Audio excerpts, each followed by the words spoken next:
Hello friends, welcome to Karthi's updates. இன்றைக்கான வீடியோவில் pimples remove பண்ணுறதுக்கு எந்தெந்த பொருள்லாம் யூஸ்ஃபுல்லாக இருக்கும்னு அதை எப்படி யூஸ் பண்ணணும் தான் பார்க்க போகிறோம். ஓகே ஃப்ரெண்ட்ஸ், வாங்க வீடியோக்குள்ளே போகலாம். இன்றைக்கி கேர்ள்ஸ் அண்ட் பாய்ஸ் எல்லாருக்குமே இருக்கிற ஒரே பெரிய பிரச்சனைனா அது பிம்பிள்ஸ் தான். அதை ஈஸியாக ரிமூவ் பண்ண என்ன பொருள்லாம் யூஸ் ஆகும்னு இன்றைக்கி பார்க்க போகிறோம். ஃபஸ்ட்டு லெமனில் விட்டமின் சி இருக்குது. இது பரு ரிமூவ் பண்ணுறதுக்கு ரொம்ப ஹெல்ப்ஃபுல்லாக இருக்கும். இதை எப்படி யூஸ் பண்ணணும்னா, லெமனை கட் பண்ணி அதை ஜூஸாக எடுத்து வச்சுக்கணும். அப்புறம் ஒரு காட்டன் துணியில் அந்த லெமன் ஜூஸை நனைச்சி பரு இருக்கிற இடத்துல நல்லா அப்ளை பண்ணிக்கணும். நல்லா அப்ளை பண்ணிவிட்டு ஒரு 10 மினிட்ஸ் கழித்து அதை வாஷ் பண்ணணும். அடுத்ததாக ஒரு டீஸ்பூன் லெமன் ஜூஸ் எடுத்துக்கிட்டு அதோட சின்னமோன் பவுடரை நல்லா மிக்ஸ் பண்ணிக்கணும்.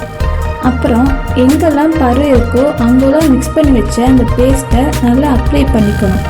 அப்ளை பண்ணிவிட்டு ஒரு ஃபுல் நைட் விட்டுட்டு காலையில் ஒரு சுத்தமான தண்ணீர் தான் வச்சு வாஷ் பண்ணிக்கணும். இப்படி வாரத்துக்கு 2 தடவை வாஷ் பண்ணிட்டு வந்தால் பரு நல்லாவே ரிமூவ் ஆகிருக்கிறத நீங்கள் பார்க்கலாம். அடுத்தது ஐஸ் பிம்பிளுக்கு ரொம்பவே நல்லா கூலிங்கான ஒரு பொருள். அது ஆயில் ஸ்கின்னுக்கு ரொம்பவே யூஸ்ஃபுல்லாக இருக்கும்.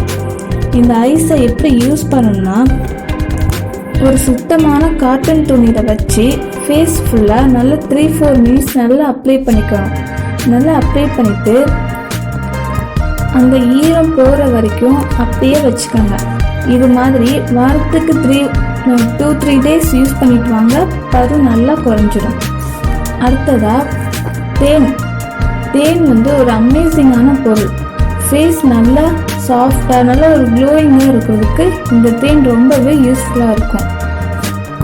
இதை எப்படி யூஸ் பண்ணணும்னா, தேன் ஒரு சுத்தமான ஒரு காட்டன் துணியில் நனைச்சி அதை பிம்பிள் இருக்கிற இடத்துல நல்லா அப்ளை பண்ணி 30 மினிட்ஸ் கழித்து வாஷ் பண்ணிவிட்டு பாருங்கள், ஃபேஸ் ரொம்ப க்ளீனாக தெரியும். பருவெலாம் நல்லா ரிமூவ் ஆகிக்கிறத நீங்கள் நல்லா ஃபீல் பண்ணலாம். இதை வாரத்துக்கு 2 தடவை பண்ணிட்டு வாங்க, ஒரு க்ளீன் ஸ்கின் உங்களுக்கு கிடைக்கும். அடுத்ததாக பேக்கிங் சோடா பருக்கு நல்ல ஒரு எஃபெக்டிவான ஒரு பொருள். அதுவும் ஆயில் ஸ்கின்னுக்கு நல்ல டெட் ஸ்கின்னுக்குலாம் இது ரொம்பவே நல்லா இருக்கும்.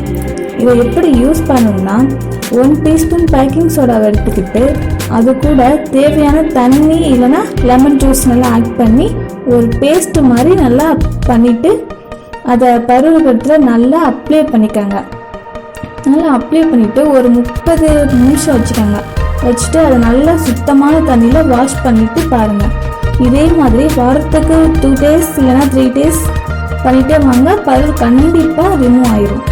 ஓகே ஃப்ரெண்ட்ஸ், இந்த வீடியோ உங்களுக்கு ரொம்ப யூஸ்ஃபுல்லாக இருக்கும்னு நினைக்கிறேன். இந்த வீடியோ உங்களுக்கு பிடிச்சிருந்தா லைக் பண்ணுங்கள், ஷேர் பண்ணுங்கள், மறக்காமல் நம்ம சேனலை சப்ஸ்கிரைப் பண்ணுங்கள். Okay, bye friends.